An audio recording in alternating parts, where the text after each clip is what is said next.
En una votación histórica, el Parlamento británico rechazó acuerdo propuesto por Theresa May. En entrevista con Red Más, Juan Guaidó narró lo ocurrido durante el arresto del domingo y respondió si se autoproclamó o no presidente de Venezuela. Jornada de pánico en Kenia, 6 muertos y 30 heridos, deja ataque terrorista en complejo hotelero de Nairobi. La Haya absuelve a expresidente de Costa de Marfil por falta de pruebas de crímenes contra la humanidad. Nueva caravana sale desde Honduras a Estados Unidos en medio de la creciente tensión por el muro y el cierre de gobierno. El reto de las 4 generaciones conmovió a los internautas. Inició en China y ya es todo un fenómeno en Internet.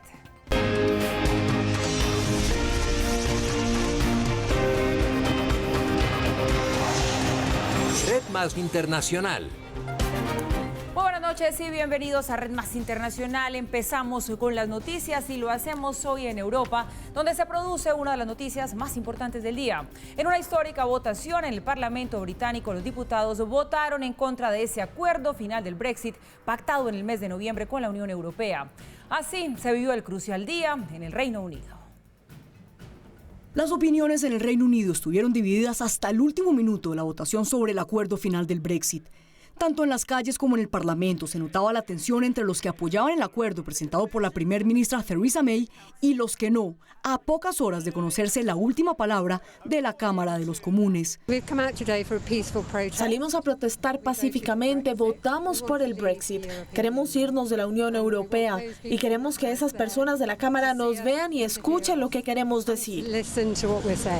Este es el punto de partida o ruptura para el Reino Unido. El acuerdo de Theresa May está simplemente tirando a nuestro país por el inodoro. Nadie lo quiere y estoy aquí para decirle eso a mis representantes. El gabinete de May apoyó hasta la última instancia el documento presentado a la Unión Europea. Sí, estoy en desacuerdo al no acuerdo. Estoy con la primera ministra y estoy a favor de votar el acuerdo hoy. Pero otros, incluso del Partido Conservador, aseguraron que votarían en contra del acuerdo. No es un buen acuerdo, no está entregando un buen Brexit, por lo que votaré en contra.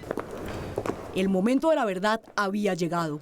A las 7 en punto de la noche, hora local, la Cámara de los Comunes daba inicio a la crucial votación sobre el Brexit. La pregunta era una sola. ¿Respalda o no el acuerdo final del Brexit presentado por la primer ministra Theresa May? As many as are of that opinion say aye. Aye! Aye! Of the contrary, no. Division! Clear the lobby! Como es el protocolo, el presidente del Parlamento escuchó los ayes y los nos, pero no estuvo seguro de cuál de los dos ganó. La votación estaba reñida. Procedió entonces la votación en papel, la cual fue contada por 4 escrutadores designados. Y 15 minutos después del desalojo del Parlamento, se conocieron los resultados. The ayes to the right, 202. The noes, order! The ayes to the right, 202. The noes to the left, 432. So the noes have it, the noes have it. El documento final del Brexit no fue aprobado y queda esperar al plan B que el gabinete de Theresa May deberá presentar ante su Parlamento en los próximos 3 días. Y tras la absoluta derrota de Theresa May ante el Parlamento británico sobre ese documento final del Brexit, estas son las opciones que la primera ministra tiene para lograr salvar el acuerdo. The ayes to the right, 202. The noes to the left, 432. So the noes have it, the noes have it. Así fue la votación del Parlamento británico frente al acuerdo final del Brexit. El Parlamento, como era de esperarse, no aprobó el documento final que el pasado mes de noviembre fue aprobado por unanimidad por los 27 países miembros de la Unión Europea. Sin el documento aprobado, ¿cuáles son las opciones que le quedan a la primer ministra británica Theresa May? La premier británica movió la fecha de votación en el Parlamento británico sobre el acuerdo del Brexit, por lo que el mismo Parlamento votó a favor de reducir el plazo de presentar una reforma al acuerdo en caso de no ser aprobado. A partir de hoy, el gabinete de May cuenta con 3 días para presentar un plan B frente al Brexit. Habrá que esperar también si la Unión Europea acepta estos cambios, pues en repetidas ocasiones aseguró que este acuerdo aprobado por la Comunidad Europea no estaba sujeto a cambios. El artículo 50 del Tratado de Lisboa es la norma dentro de la legislación de la Unión Europea que permite la salida de un Estado miembro. Tras el referendo de 2016, en donde el 52% de los británicos votaron a favor del Brexit, el gobierno británico activó el artículo 50 el 29 de marzo de 2017. A partir de la fecha, el Reino Unido cuenta con 2 años para hacer efectiva su salida de la Unión Europea. Sin embargo, el plazo podría ser ampliado por el Consejo Europeo si las partes no han llegado a un acuerdo final, como es el panorama del Brexit. Pero Theresa May quiere cumplir con la voluntad del pueblo británico y anunció que, con o sin acuerdo, el Reino Unido dejará la Unión Europea el próximo 29 de marzo. Theresa May tiene una gran capacidad de resiliencia para sobrevivir varias crisis en su gobierno y la moción de censura de su propio partido en el mes de diciembre. Y aunque las apuestas solo dan un 8% de posibilidades a la dimisión de Theresa May, algunos analistas suponen que una derrota humillante debilitaría su figura como primer ministra y su salida sería su única opción. El referéndum sobre el Brexit, celebrado en julio de 2016, arrojó un resultado muy apretado. Mientras que el 48% de los británicos votaban por la permanencia del Reino Unido en la Unión Europea, el 52% aprobaba el divorcio de Europa. Sin duda, una votación muy reñida que desde entonces tiene dividido al pueblo británico. Es por esto que la idea de un segundo referendo está rondando la Cámara de los Comunes, una idea que la Premier británica no quiere aceptar, pues continuará defendiendo la voluntad del pueblo que en 2016 votó a favor de una salida definitiva de la Unión Europea. La opción de una moción de censura contra May también estaba sobre la mesa, pero tras conocerse la votación del Parlamento británico, el líder opositor Jeremy Corbyn la hizo oficial. Por lo tanto, señor presidente, le informo que ahora he presentado una moción de no confianza en este gobierno.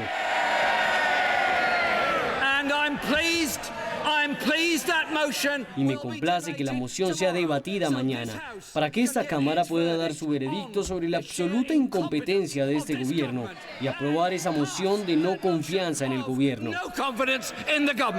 A Theresa May solo le queda esperar poder librarse nuevamente de una moción de censura, panorama difícil para la Premier, teniendo en cuenta la amplia diferencia de votos que la dejó como la gran derrotada de la noche en Londres.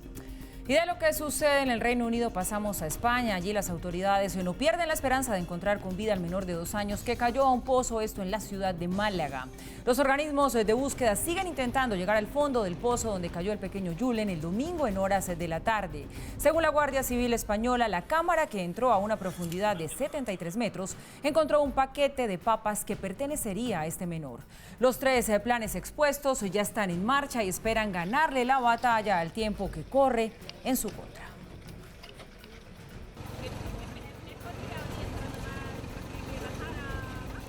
Seis personas muertas y 30 heridos dejó un nuevo ataque en Kenia. El grupo terrorista Al-Shabaab se adjudicó el atentado. No!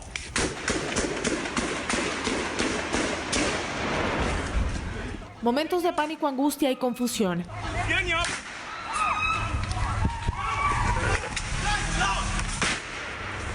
Cientos de personas corrían y se escondían por su vida entre los disparos. Lo primero que se escuchó fue una gran explosión seguida por una columna de humo negro y posteriormente disparos y toma de rehenes.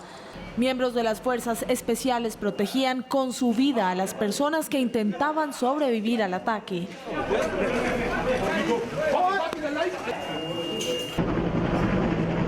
El atentado fue reivindicado por el grupo islamista terrorista somalí Al-Shabaab. Ocurrió en el vecindario de Westlands, donde está ubicado el lujoso complejo hotelero, además de locales, bancos y oficinas. La incertidumbre y el dolor se apoderó de sus habitantes. Traté de llamar a mi esposa y no contestaba al teléfono. Le envié un mensaje de texto. Le pregunté, amor, ¿estás bien? Y no hubo respuesta. 5 minutos después me llamaron aquí y dijeron que mi esposa había recibido un disparo y que la llevaron al hospital de Kenyatta. Una jornada de pánico que se ve en el dolor de la mirada de sus víctimas. Es terrible, es muy joven, hace solo 2 años nos casamos.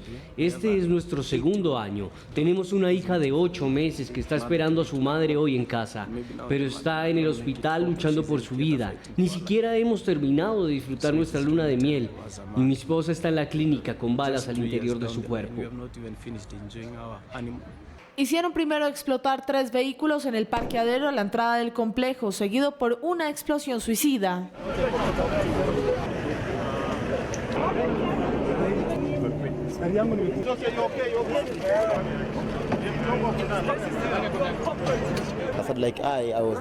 Solo estaba yendo al baño. Cuando salí vi mucho humo. Incluso no vi claramente. Trataba de mirar a través del humo. Parecía que viera un cadáver, pero no estaba el cuerpo, sino pedazos. Un ataque que se da días después de que el ejército de Kenia tomara el control de la frontera con Somalia en el sur del país, donde las fuerzas de seguridad llevan años de operaciones a gran escala para contener las incursiones de la filial de Al-Qaeda en Somalia. La Corte Penal Internacional absolvió al expresidente de Costa de Marfil por falta de pruebas de crímenes de lesa humanidad tras su derrota en las elecciones presidenciales de 2010. Las opiniones en el país africano están divididas. Tras 7 años en prisión por ser acusado de crímenes de lesa humanidad contra la población marfileña, el expresidente de Costa de Marfil, Laurent Gbagbo, quedó en libertad. La Cámara, por mayoría, decide por la presente que el fiscal no ha cumplido con la carga de la prueba según el estándar previsto en el artículo 66 del Estatuto de Roma. Otorga a la defensa mociones de absolución de todos los cargos y ordena la liberación inmediata de ambos acusados en virtud del artículo 81. Gbagbo quedó libre por falta de pruebas, una decisión que desató la euforia de muchos ciudadanos que salieron a las calles a celebrar. Ahora que han liberado a Gbagbo me doy cuenta de que Dios existe. Cuando miro la lucha de Gbagbo me siento orgulloso y me doy cuenta de que Dios existe. Gbagbo representa a Jesucristo en África. Gbagbo dio su fiesta a toda África. Realmente estoy feliz. Estoy feliz de que Gbagbo haya sido liberado y le doy gracias a Dios. Pero quienes fueron víctimas de la violencia desatada tras la derrota de Gbagbo en 2010, que hasta hoy ha cobrado la vida de más de 3.500 personas y ha causado el desplazamiento forzoso de 500.000 más, les cuesta creer que haya quedado en libertad sin poder comprobar su culpabilidad. 3.500 muertes y nadie es culpable. Para el pueblo de Costa de Marfil esto será increíble, y no solo para ellos, sino también para la comunidad internacional. Gbagbo no debe ser liberado porque si liberamos a Gbagbo, nuestra justicia es en vano, porque no habrá justicia para nosotros. Así que nos gustaría que al menos Gbagbo sea condenado y que la ley se pronuncie. Gbagbo ha sido el primer jefe de Estado juzgado por la Corte Penal Internacional, pero su liberación supone el segundo revés para la Fiscalía de La Haya, tras absolver al ex vicepresidente de la República Democrática del Congo, quien había sido condenado por crímenes de guerra. Pausa. Al volver, facilitan la tenencia de armas en Brasil. Ya les contamos por qué. Sigan con nosotros. De regreso a las noticias del mundo a esta hora con nosotros, tras una conversación telefónica entre el presidente de Estados Unidos, Donald Trump, y su par turco, Recep Tayyip Erdogan, los países acordaron la creación de una zona de seguridad en territorio sirio. Los kurdos sin duda fueron el principal tema de conversación que mantuvieron los mandatarios de Estados Unidos y Turquía. Para Recep Tayyip Erdogan, los kurdos son un grupo terrorista al que hay que derrotar, mientras que para Donald Trump son unos aliados en la guerra contra el Estado Islámico en Siria. Al culminar la llamada telefónica, las dos partes llegaron a la conclusión de la creación de una zona de seguridad al norte de Siria. Hablé con el presidente Erdogan para informar sobre todos los asuntos, incluidas nuestras 2 últimas semanas de éxito en la lucha contra los retos de ISIS y la zona segura de 20 millas. También hablé sobre el desarrollo económico entre Estados Unidos y Turquía. Un gran potencial para expandirse sustancialmente. Un paso importante para las relaciones diplomáticas de Turquía y Estados Unidos, que en el último año caminaban sobre la cuerda floja. Creo que anoche alcanzamos un acuerdo histórico con el señor Trump sobre estos asuntos. Ante su partido político, Erdogan aseguró que las conversaciones fueron tan positivas que está sobre la mesa la posibilidad de extender la zona segura al norte de Siria. El primer ministro de Israel, Benjamín Netanyahu, envió un ultimátum al régimen de Irán.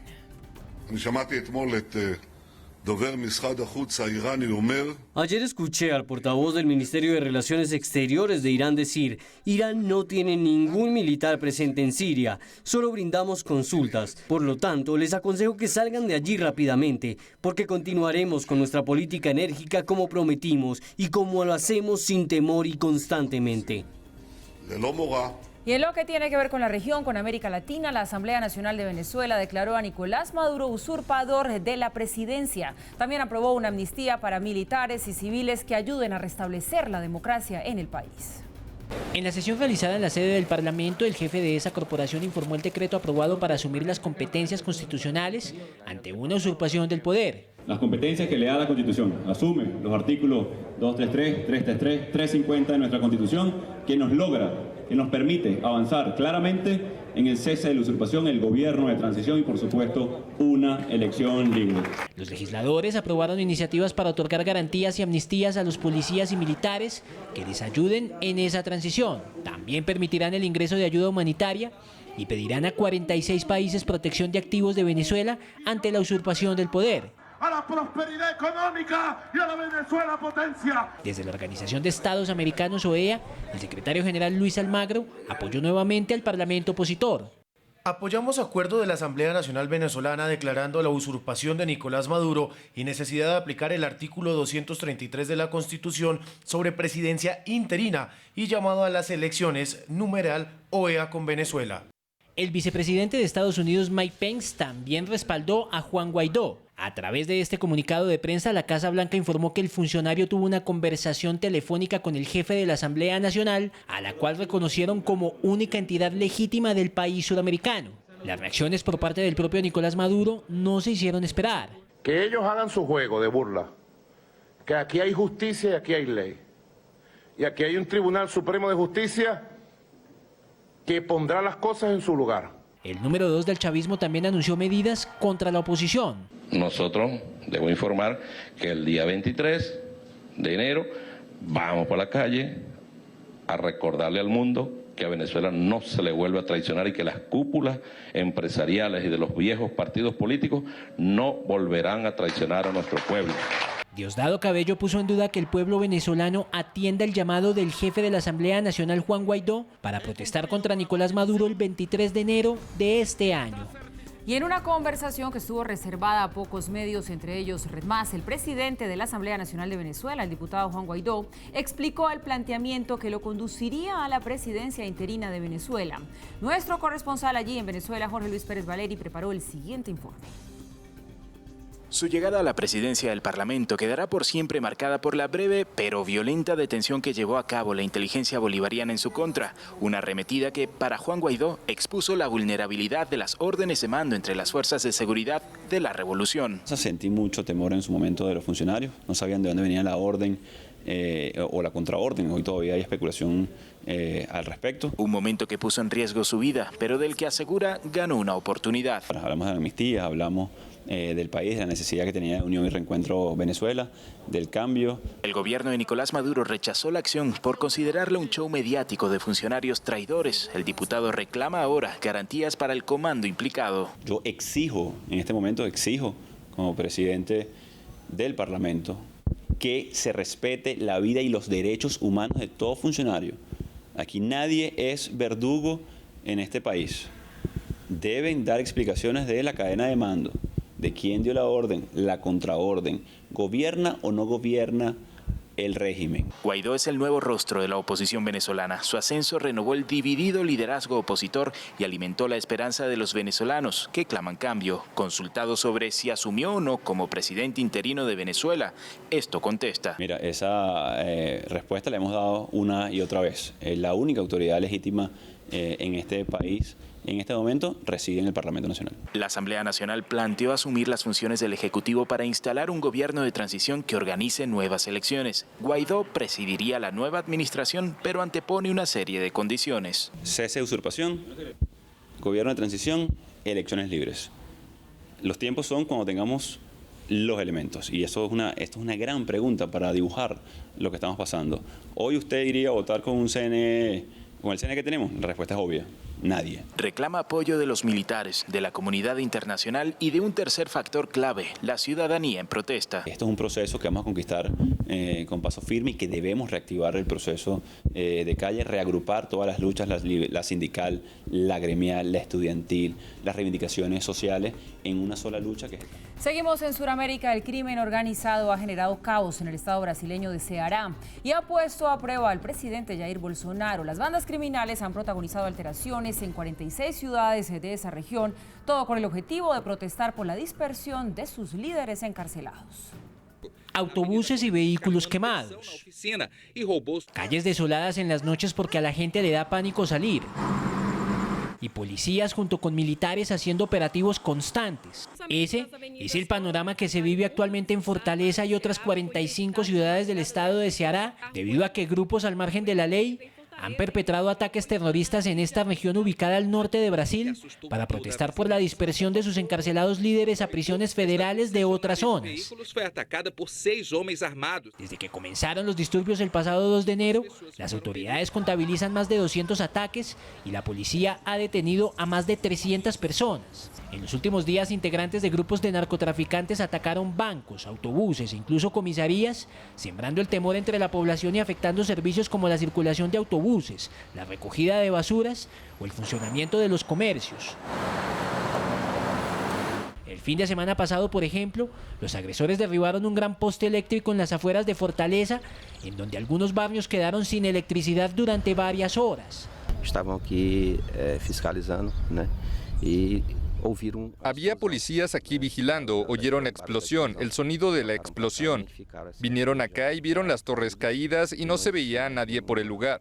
Vestígio de pessoas aquí no local. La llegada de 300 efectivos de la Fuerza Nacional hace una semana disminuyó la intensidad de los ataques, pero no consiguió erradicarlos, por lo que un nuevo contingente de 200 agentes fue enviado esta semana.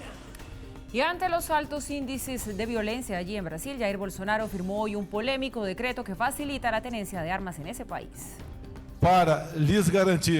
Para garantizarles el derecho a la legítima defensa, yo como presidente usaré esta arma. De esta manera, Jair Bolsonaro firmó un decreto para que a los brasileños ahora les quede más fácil comprar armas. La medida pretende flexibilizar el Estatuto sobre el Desarme de 2003, que restringía el acceso y creaba varias trabas administrativas para habilitar la tenencia. Con la nueva normativa, el permiso de posesión será de 10 años y no de 5. Para nosotros esto es muy importante porque si no se tiene la documentación correcta, esto puede dañarnos y afectar nuestra propia seguridad. Entonces es importante para aquellos que, como nosotros, somos apasionados por las armas. Estamos con Bolsonaro. Hasta ahora la posesión de armas de fuego en casa estaba permitida a los mayores de 25 años sin antecedentes criminales y que comprobaran la capacidad técnica y psicológica para su uso y de justificar su necesidad. El decreto firmado por Bolsonaro beneficia a los residentes de áreas rurales y urbanas con elevados índices de violencia y una tasa de homicidios mayor a 10 por cada 100.000 habitantes. Este es el primer paso hacia una promesa que el actual mandatario hizo en campaña en el sentido de anular normas estrictas que esencialmente prohíben a los civiles portar armamento. El desabastecimiento de gasolina en al menos 10 estados de México ha desatado la venta ilegal de combustible en redes sociales. Nuestro canal aliado 1TV realizó una investigación sobre este tema y nos preparó el siguiente informe.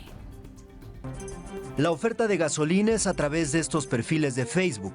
El costo, 40 pesos el litro de premium. 1TV contactó a una de las personas que ofrecen el combustible en la Ciudad de México. Propuso como punto de encuentro la colonia Mina de los Coyotes, en Alcaldía Álvaro Obregón. Oye, ya estoy subiendo aquí caminando por el hospital. Nos guió vía telefónica. ¿Más adelante?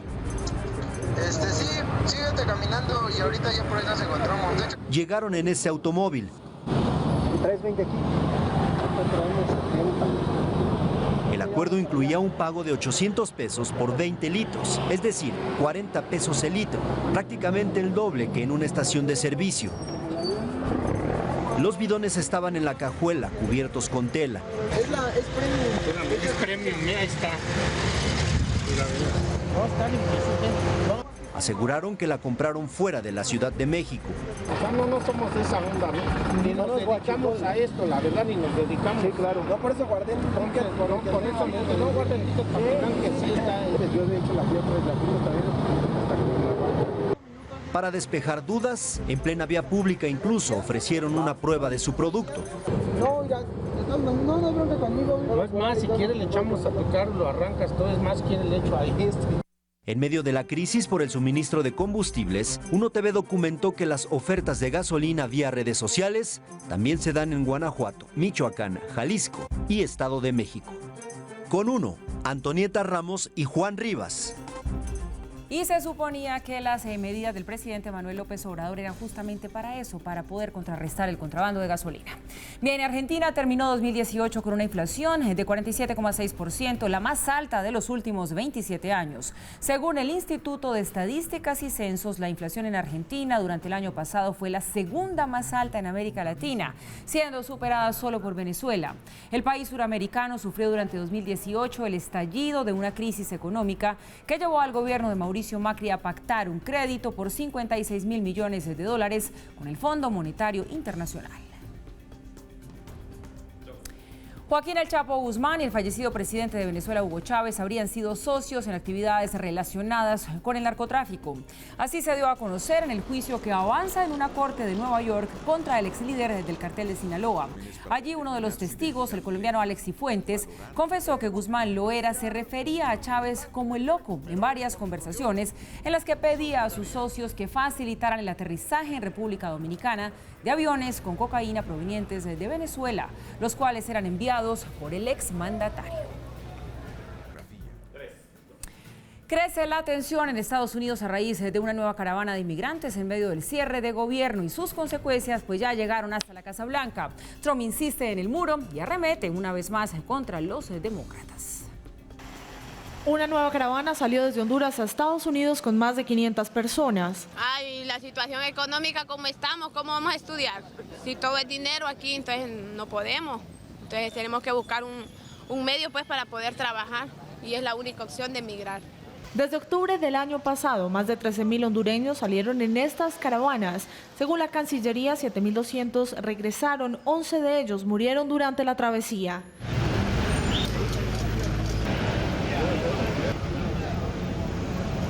En pleno cierre de gobierno, Donald Trump se refirió a la caravana, destacando la que considera necesidad del muro para contenerla. Una gran caravana nueva se dirige a nuestra frontera sur desde Honduras. Dígale a Nancy Pelosi y a Chuck Schumer que un dron que vuela alrededor no los detendrá. Solo un muro funcionará. Solo un muro o barrera mantendrá a nuestro país a salvo. Dejen de jugar juegos políticos y terminen con el cierre. Se cumple la cuarta semana del cierre de gobierno más largo en la historia de Estados Unidos y en la Casa Blanca también se ven las consecuencias. No hay quien cocine.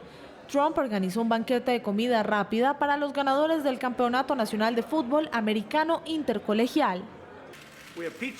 Tenemos pizzas, tenemos hamburguesas, muchas papas fritas, toda nuestra comida favorita. Quiero ver lo que hay aquí cuando nos vayamos porque no creo que vaya a ser mucho. La razón por la que hicimos esto hoy es por el cierre. Queremos asegurarnos que todo esté bien y tenemos algunas personas maravillosas que trabajan en la Casa Blanca que nos ayudaron a organizar todo esto.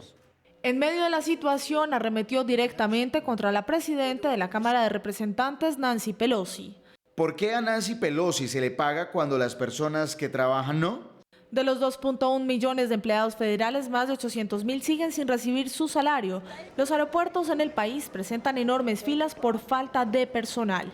Los principales museos y atracciones siguen cerrados mientras se llega a un acuerdo entre la Casa Blanca y los demócratas sobre los $5.000 millones solicitados por Trump para la construcción del muro fronterizo.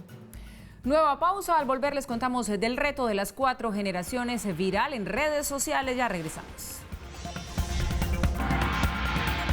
De regreso y avanzamos con la información aquí en Red Más Internacional. Una nueva avalancha pone en riesgo a los ciudadanos de Austria.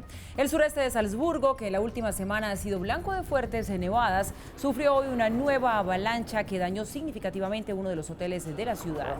Los organismos de socorro, junto con brigadas del ejército y residentes voluntarios, trabajan incansablemente para remover la nieve que destruyó algunas de las ventanas principales del edificio. Las autoridades hasta el momento no reportan víctimas. Y cada vez son más comunes los retos virales en Internet, pero el que surgió en China es tan único como conmovedor y literalmente involucra a todas las generaciones, además de reunir a las familias. Les presentamos el reto de las 4 generaciones. ¡Papá! ¡Hey! ¡Papá! ¡Hey! ¡Papá!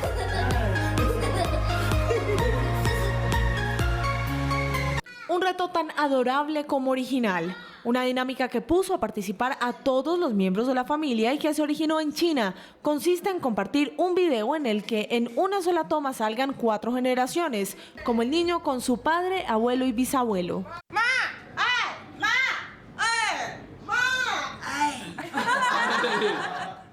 Uno de los videos ya cuenta con más de 20 millones de reproducciones y no es para menos. El reto ya ha sido calificado por miles de usuarios como el más lindo de los últimos meses.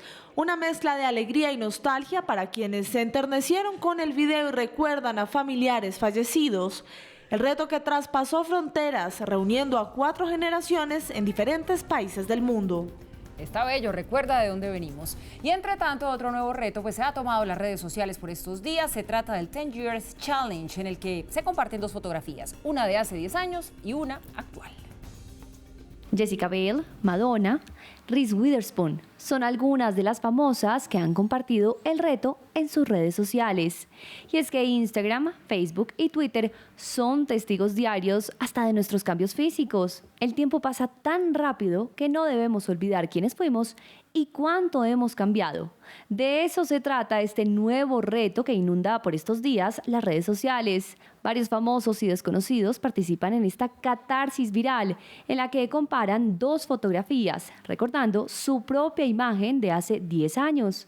No se quedan atrás nuestros famosos, Nairo Quintana, Juanes y hasta la vicepresidenta Marta Lucía Ramírez. Y más cerca a Red Más Noticias, nuestra compañera de fin de semana, Alejandra Gómez.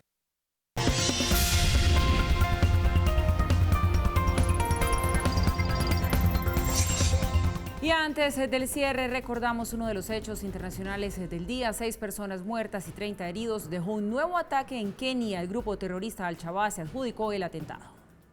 ¡No!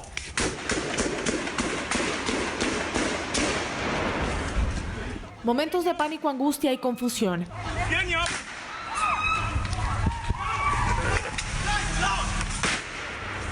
Cientos de personas corrían y se escondían por su vida entre los disparos. Lo primero que se escuchó fue una gran explosión seguida por una columna de humo negro y posteriormente disparos y toma de rehenes. Miembros de las fuerzas especiales protegían con su vida a las personas que intentaban sobrevivir al ataque.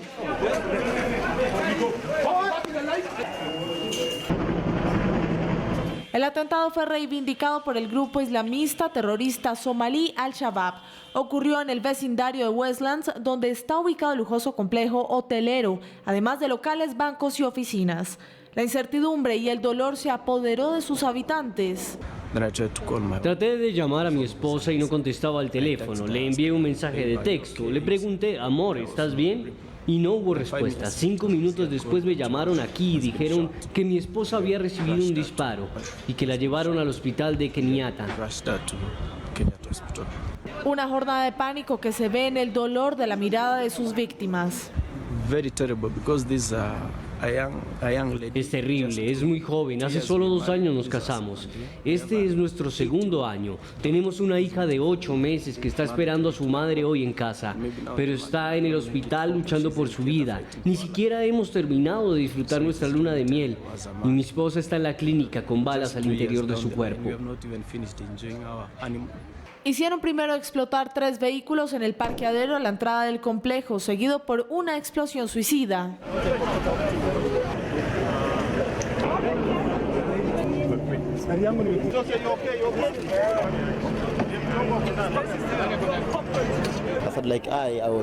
Solo estaba yendo al baño. Cuando salí vi mucho humo. Incluso no vi claramente. Trataba de mirar a través del humo. Parecía que viera un cadáver, pero no estaba el cuerpo, sino pedazos. Un ataque que se da días después de que el ejército de Kenia tomara el control de la frontera con Somalia en el sur del país, donde las fuerzas de seguridad llevan años de operaciones a gran escala para contener las incursiones de la filial de Al-Qaeda en Somalia. Llegamos así al final de esta emisión de Red Más Internacional. Gracias por su compañía. Sigan con nosotros. Ya viene El Punto, programa de nuestro director Juan Lozano. Buenas noches.